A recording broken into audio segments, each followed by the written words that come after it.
Bonjour à toutes et à tous, c'est Manuel Croya, bienvenue dans un nouveau tuto Photoshop. Regardez ces deux réglages. Vous avez ici un réglage de type courbe et vous avez en dessous un réglage balance des couleurs. J'ai préparé ici une petite composition de calque. Je vais cliquer sur balance des couleurs et regardez l'image.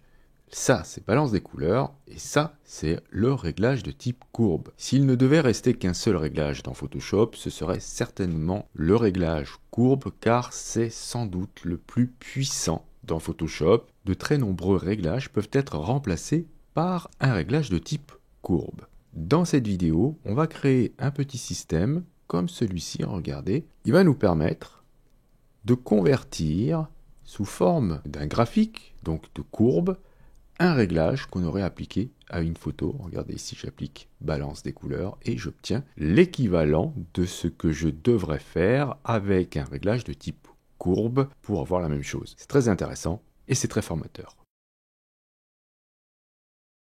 On va commencer par faire un nouveau document. Alors, on va dans le menu Fichier, on va faire Nouveau et je vais faire un document en 1920 par 1080, donc quelque chose d'assez petit. Mais après, quand vous aurez compris le principe, vous pourrez utiliser la taille que vous souhaitez. Donc, je vais rester en RVB avec un contenu de l'arrière-plan blanc et pourquoi pas avec un profil colorimétrique en RGB 98. Je clique sur Créer. On va faire un carré avec une forme vectorielle. Donc ici, vous allez cliquer là, dans la barre des outils, et vous allez choisir Forme.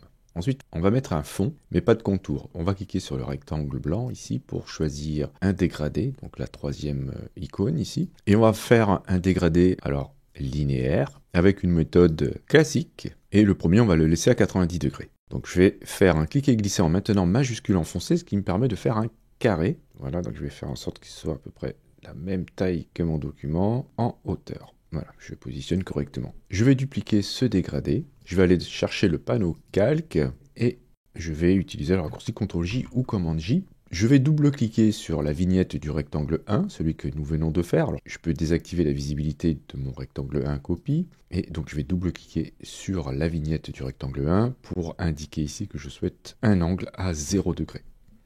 Donc, nous avons deux carrés avec le premier qui a un dégradé qui est comme ceci et l'autre qui est dans l'autre sens. Nous allons ajouter par-dessus quelques réglages qui vont nous permettre de visualiser notre courbe. On va commencer par ajouter un réglage de type niveau et vous allez déplacer le curseur des tons clairs, donc ici totalement vers la gauche. Ensuite, vous allez faire la même chose pour chaque canot, donc rouge, vert et bleu. On va ajouter un réglage de type correction sélective. Et vous allez faire les réglages suivants. Pour les rouges, vous allez mettre le cyan à 100%, le magenta à -100, le jaune à -100 et le noir, vous y touchez pas. Vérifiez par contre que vous travaillez avec le mode de calcul absolu. Vous allez ensuite, pour les jaunes, mettre le cyan et le magenta à 100%, le jaune à -100, vous touchez pas au noir. Pour le vert, vous allez mettre -100 à cyan, plus 100 à magenta, moins 100 à jaune, vous ne touchez pas au noir. Pour le cyan, moins 100 à cyan, plus 100 à magenta et à jaune, et plus 100 aussi au noir. Pour les bleus, vous mettez moins 100 et moins 100 à magenta, plus 100 à jaune, vous ne touchez pas au noir. Pour les magentas, plus 100 à cyan, moins 100 à magenta, plus 100 à jaune, 0 à noir. Vous ne touchez pas au blanc. Les gris, vous allez mettre moins 100 au noir et vous ne touchez pas les noirs. On va maintenant sélectionner notre rectangle 1 copie. On va l'appeler dégradé 1 et vous allez le mettre en mode différence. Et là, oh magie, on voit apparaître une courbe. On peut sélectionner le dégradé 1 ainsi que les deux réglages qu'il y a au-dessus et on va tout grouper et on va appeler ça courbe. Alors on a de la place, puisque si je cache l'arrière-plan, on a la partie droite ici qui est vide, on va pouvoir remplir avec une image, et on verra ensuite à gauche le résultat des réglages qu'on va appliquer, visible dans la courbe. Alors on va devoir masquer la partie qu'on a à gauche ici. Vous allez maintenir commande ou contrôle, et vous allez cliquer sur la vignette du rectangle 1.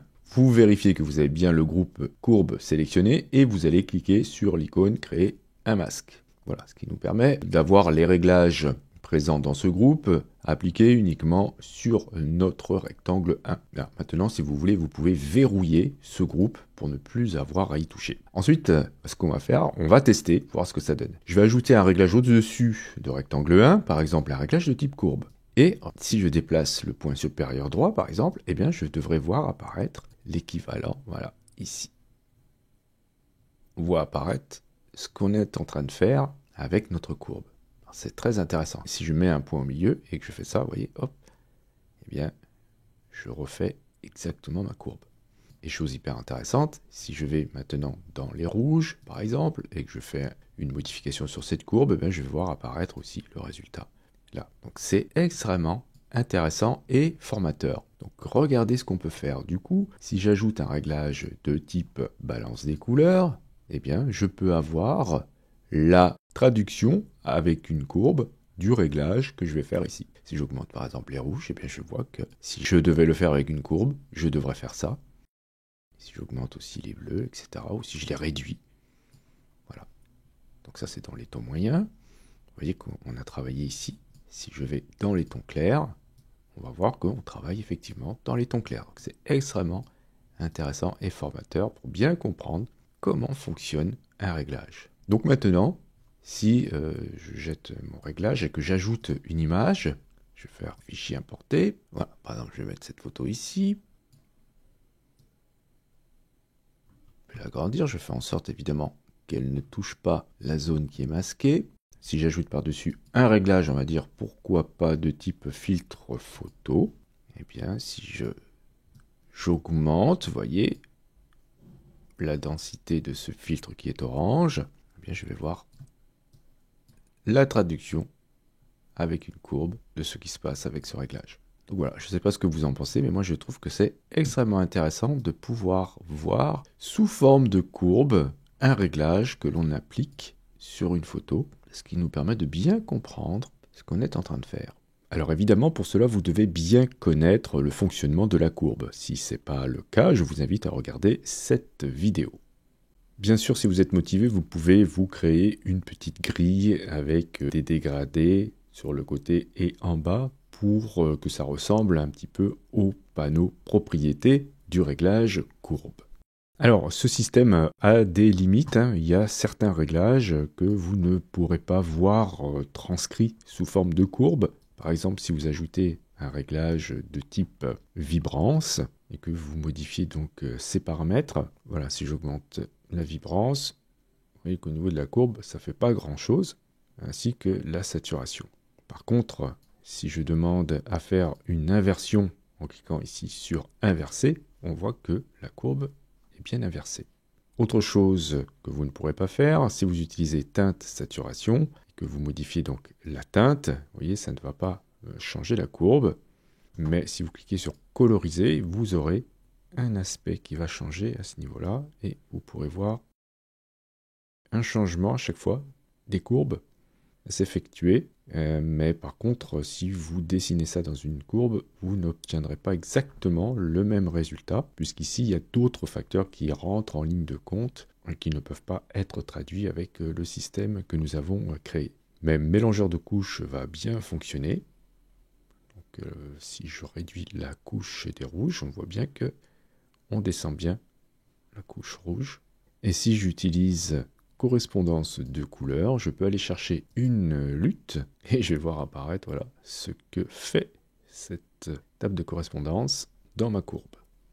Donc voilà, c'est quelque chose d'intéressant, même si c'est un peu gadget, mais ça peut permettre de comprendre certains réglages grâce à cette visualisation sous forme de courbe. Je vous remercie d'avoir suivi cette vidéo. Si vous avez des questions, bien sûr, n'hésitez pas à le faire dans les commentaires. Si vous souhaitez soutenir cette chaîne, c'est hyper important de cliquer sur j'aime. Et si vous n'êtes pas abonné et que vous souhaitez le faire, vous pouvez bien sûr cliquer sur abonnez-vous. N'oubliez pas la petite clochette pour être averti des prochains cours ou des prochains tutos. Justement, on se dit à la prochaine pour un autre cours ou pour un autre tuto.